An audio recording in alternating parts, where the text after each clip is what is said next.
Alright guys, so this is going to be another Patreon request, and as always, if you guys would like to have a Patreon request done, just hit the link below.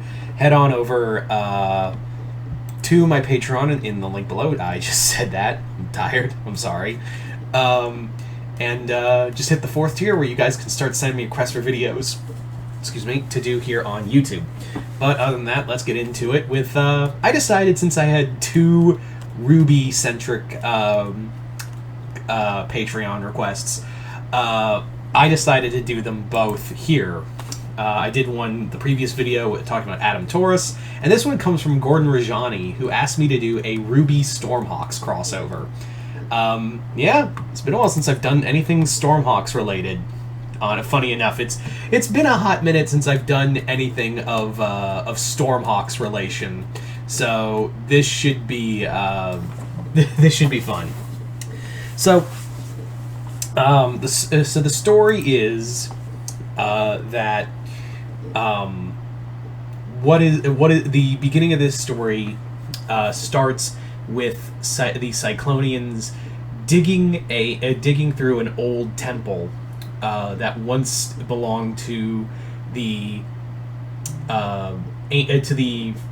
precursor race, that the ones that existed before. The formation, the creation of Atmos and all that. And among it, they find this relic that belonged to to a god. It belonged to a god of darkness. And, of course, Cyclonus is like, give me that shit. And proceeds to open a channel with the dark god from Remnant. Yeah. It turns out that Remnant and Atmos are not too dissimilar. It turns out that during the creation of Remnant, the birth of that planet, Atmos splintered from that world. Atmos, basically, when that planet was being formed by life and the gods, Atmos kind of just split off from the formation and became its own, body in of itself. So, in essence, Remnant, Atmos is the sister planet to Remnant. The reason why neither, and they're so and the other kicker is they're in close proximity in that it's like the length of Earth to Mars. It's like that level of close, and it's still far away. Yeah. Also, neither planet have been aware of each other, obviously, because neither have achieved space travel. So obviously they've been unaware of each other. But yeah, now the Cyclonians are aware of it. However, when she touched that dark crystal, Cyclonus kind of opened up a channel to someone else, that being Salem. And Salem is like, well, I gotta go see who that was. Opens up a portal directly to it and enters with her entourage, and she's just like, what up? And Cyclonus is like, don't know you, don't know like you. And, of course, the respective teams have a all-out fight until, Salem, Salem and Cyclonus take on one another, and it just becomes a big fight between the two, and even Cyclonus is, giving her all, and even Salem is like, holy shit, this girl's got some power to her. But, however, it leads to a draw, and Salem is like, we could work together here. Why not have one world when you can have two? And she's like, and Cyclonus is immediately like, ha ha ha, I know this game. You're gonna ask for an alliance, but inevitably you're gonna betray me, and we're just, we're not gonna get any shit done. And she's like, well, here's the thing. I'm looking to kill everything. You want to rule everything. But if you help me kill at least one person I know, then I'll overlook and you can rule over that world, and I will be content with just that one person dead. And she's like, cool beans, who is it? And she goes, guy named Ozpin, you'll find, if you help me find and kill him, then Atmos and Remnant will be yours.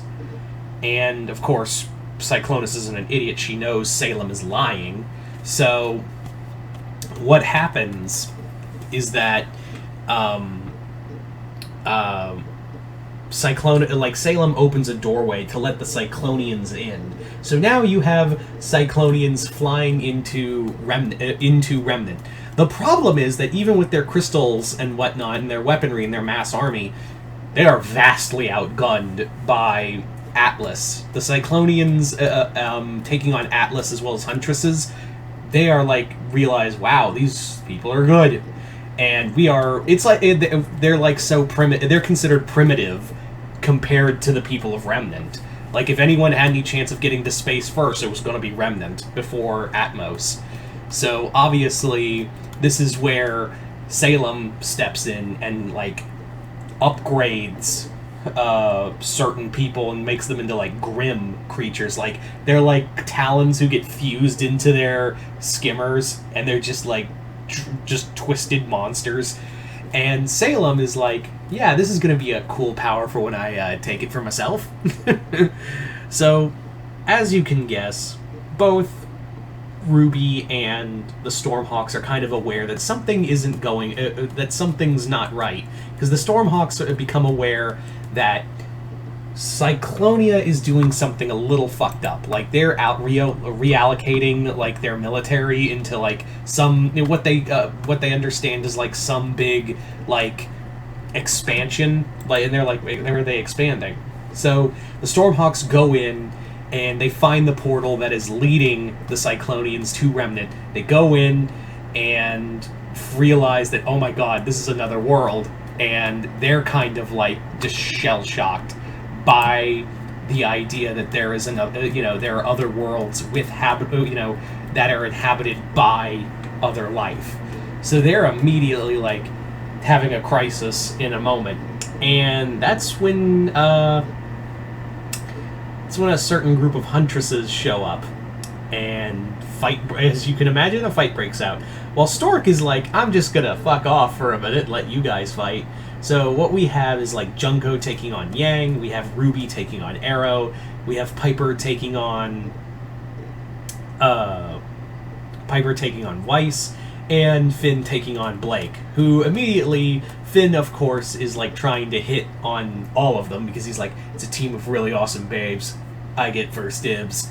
And Piper's down, Finn, no. So fight breaks out until inevitably RWBY and Arrow call things off and are yeah, so guess we're teaming up now.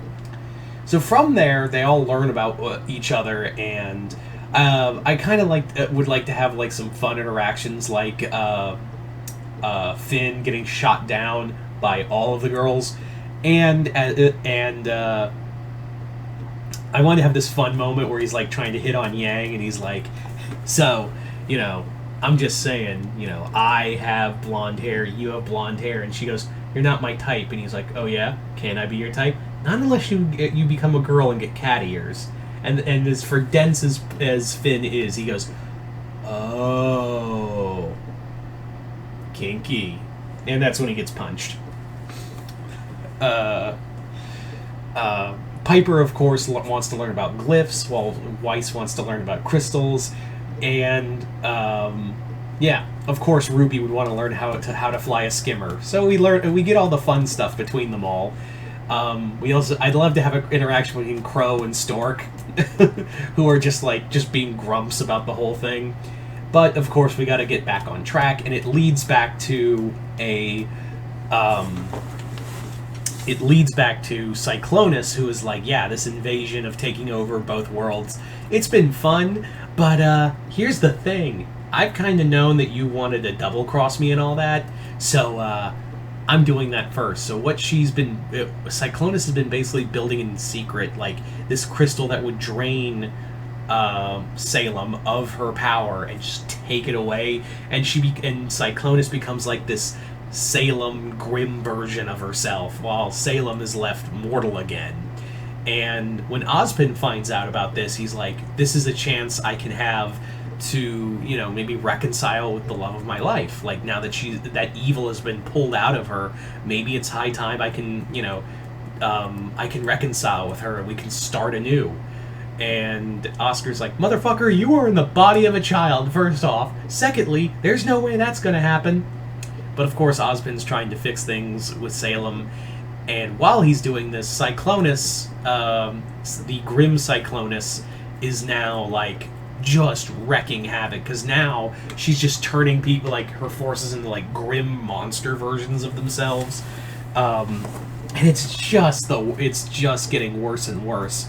Until eventually both sides have to, like, unite to take back, because Ozpin at this point realizes there's nothing left. Even without her powers and the grim influence, Salem always had that kind of seed of darkness in her, so he has to let her relinquish, couldn't talk, that power and take it back for herself. So that's sadly what happens, is that Salem gets her power back, and Cyclonus and her forces get driven back to Atmos, and the Stormhawks return to Atmos to make sure the fight is there. However, as a parting gift, they do they leave a spare skimmer for RWBY to use, which she immediately wrecks.